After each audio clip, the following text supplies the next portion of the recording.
Всем привет, не пугайтесь, я всего лишь на электрозаводе. Это очень необычное место, и здесь я пришла в гости в студию к Маше Савиной. Она модельер-дизайнер. Тут находится очень много творческих студий, есть фотостудии, там, производство, очень много творческой концентрации, в принципе, как и здесь. Добро пожаловать! Здесь находятся скульпторы, они делают такие интересные работы. Манекены из пены. Привет, манекены из пены. Керамисты, которые делают керамические какие-то вещи. В принципе, в моей коллекции тоже есть вещи. Сейчас покажу. Вот. Это sneak peek моей шляпы для показа. Она еще не готова. Вот, так что будет много интересного. Так, идем. Сколько тут зеркал.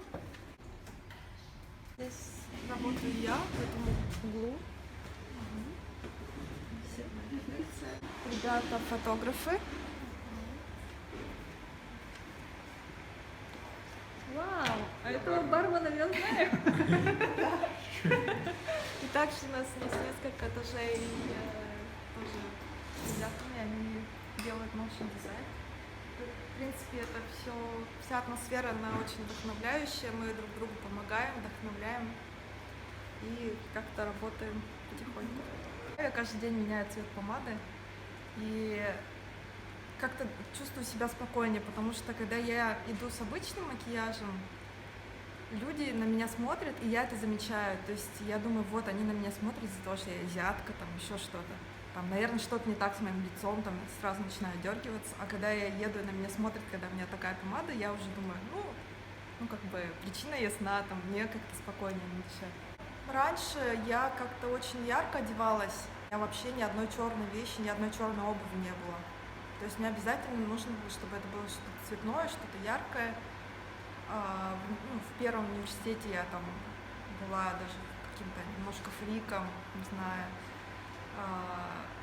Потом я начала одеваться спокойнее, но мне все равно надо было какую-то вот частичку своего безумия выразить. То есть это самый такой удобный вариант. То есть я могу там, в течение дня несколько раз поменять цвет помады. В то же время я могу ее стереть и выглядеть как спокойный обычный деловой человек. То есть это удобно. У меня даже были розовые волосы в какой-то момент, но это совершенно не так удобно, как помада. Бабушки комментируют, там какие-то люди тоже. Некоторые с юмором воспринимают, некоторые не очень. Как-то всем не угодишь в любом случае. Главное, чтобы ты сам себе нравился. Изначально я перед тем, как поступить, я выбирала между дизайном одежды и международными отношениями. Все-таки я решила, что для меня важнее международные отношения, что это интереснее, но со временем выяснилось, что это не совсем так. Вот. И после окончания университета я 1 год работала просто надо было где-то работать, я работала. И не знала, что мне делать дальше. То есть у меня была какая-то, может быть, даже депрессия, потому что я думала, получила образование, не знаю, что с этим делать дальше. Мне нужно что-то другое. И я решила уехать в Испанию, так как у меня первый язык испанский.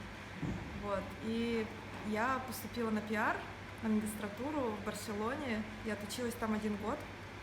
У меня там есть подруга, которую ты тоже знаешь, Лена Платонова, и я ей помогала шить коллекцию для Валенсия Fashion Week.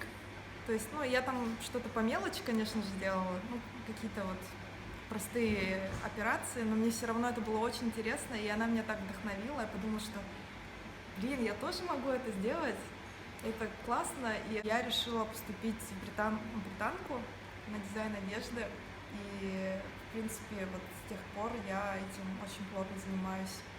У меня как-то смешиваются 2 состояния, когда у меня все в абсолютном хаосе, в принципе, мне в нем комфортно, и иногда мне хочется очень, такого порядка крайнего. Я хотела совместить эти 2 противоположности в что-то одно, и из этого родилась моя коллекция и моя марка. Само слово, то есть это, ну, как бы ребенок, дитя. Для меня вот моя марка, моя коллекция это мое детище, да. Вот, то есть я много вариантов попробовала, но в итоге все равно вернулась к этому названию и, в принципе, им довольна. Как реагируют москвичи? Они спрашивают, как это вообще читается, там O5O, там O5O. Ну, в принципе, мне нравится такое разночтение, то есть, в принципе, марка тоже, она такая пластичная, она разнообразная, и мне нравится, что название тоже такое... Многоликая. Да.